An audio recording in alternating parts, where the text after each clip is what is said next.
Guys, welcome back to In the Closet Of. I just want to say happy new year to everyone.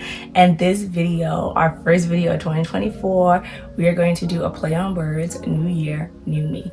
So if you saw the last video, it was called New Year, and this video is called New Me, and New Me is different than all the other past videos that I've done.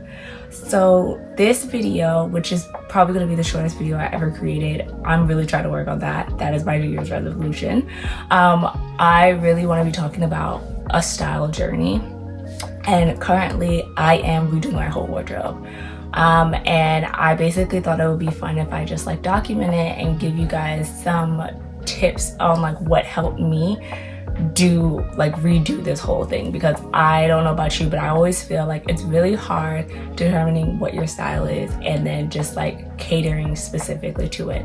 I know not everyone has this problem. For people like me, I kind of struggle a bit because I feel like I like everything. So for a long time, I've kind of always had an idea of what my style is. I'm very into vintage and glamour and elevating basics, really just timeless pieces. And I know somebody's gonna be like, girl, these words, everyone says this. I know, but for a long time I just felt like I didn't want to wear that because I felt like either I was too young or I just felt like I didn't have the money, but I think the main thing of what it was an insecurity of mine, which I could totally say it took me a while to really embrace my body.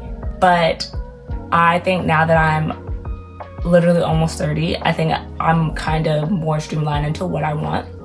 And so I know that for me, my biggest concern is consistency. I'm never consistent with what I like and what I wear on my day-to-day. I feel like I'm really good when it comes to dressing up, but when it comes to dressing down, I'm just absolutely abysmal. So here are 3 things that helped me when it came to redoing my wardrobe. So the first thing that I did was I created a style pyramid, and there's 3 layers. And the first layer is basics, the second is investments, and the top is statement pieces. So for the first one, basics, which is larger, which makes sense because it's really good to have a lot of basic pieces that you could build upon. I chose to put J. Crew and Abercrombie & Fitch in there because those are really the stores that I really like to shop at when it comes to a lot of basic things such as t-shirts and jeans and button downs. And then for people, I decided to put Jenna Lyons, Audrey Hepburn, and Caroline Bessette Kennedy in it. So Audrey Hepburn, I feel like she really is, all the girls are obsessed. So the girls that get it, get it. With Jenna Lyons, I've been obsessed with her since 2010. I used to watch the CFDA Fashion Plan all the time.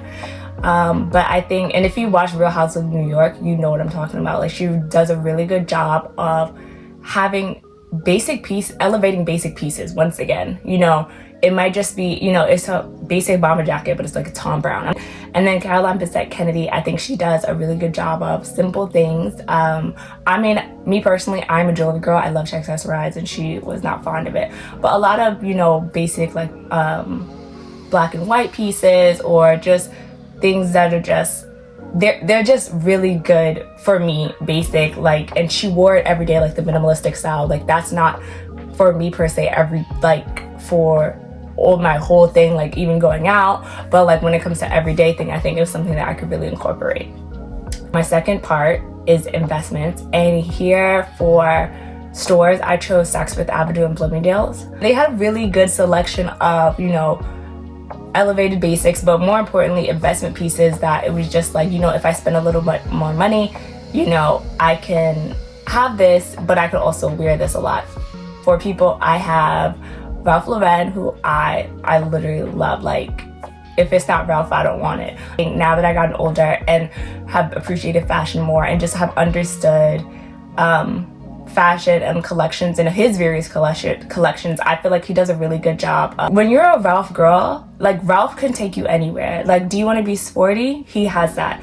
Do you want to be glamorous? He has that. Do you want to be a cowgirl? He has that. And I that's what I love about it. And then I have Jasmine Tookes, who I feel like you guys are just girl, you're just saying who you're obsessed with.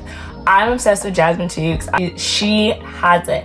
Some of her things, I'm like, girl, I would love to wear that. I'm not really into the whole neutral look, but when she gives me a black and white, because I have realized that black, white, and navy are kind of my go-to colors.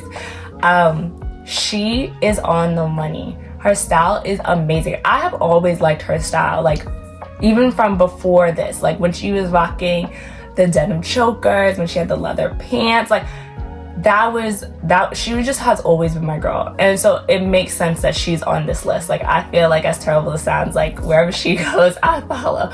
But I think now that I'm older, I'm actually starting to be able to make a distinction between my look, because I'm not gonna lie, at one point I was just like copy paste and it was really bad. And then for my statement pieces, like I said, I'm really into like vintage glamour and just like glamour in general and vintage in general. And so I have my holy trinity, which is Diana Ross, Bianca Jagger, and Diane Carroll. As you can see, I'm very much into 60s, 70s icons. I love the girls.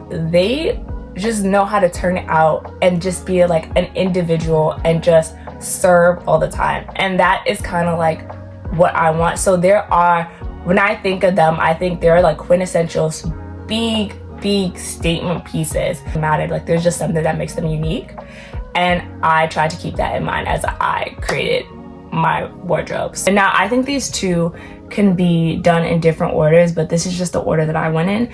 I started to create outfits. I actually went to Canva and started creating outfits, and I basically, within those, I would choose like pieces from like Saks Fifth Avenue that either resembled some of the things in my closet or things that I was like, you know what, I would like to incorporate this into my style. And when I say outfits, I mean a minimum of 3. Like if I was unable to build 3 outfits, I could not get it, I could not keep it. And I felt like that was really helpful. And then my last step, which, like I said, the second and third step are totally interchangeable. I just assessed my closet. I looked at my closet and I saw, does this apply to any of my style pyramid, and does this apply to any of the looks that I created? And if I felt like it didn't create in the look, I just gave it away. And it was just as simple as that. So I hope that this was really helpful for you. Like I said, I do plan on doing more videos just so you can follow my style journey. It's just gonna be like 3 to 4 for this year. Hopefully you guys like it. And if you guys have any tips or any suggestions, please comment. I'd really appreciate it. Because like I said, this is not an overnight thing. This is something that, you know, I thought it would be cool to document. I would also like to hear about you guys and your style journey. I hope you guys have a good 2024, and I look to seeing you in our next video. Bye.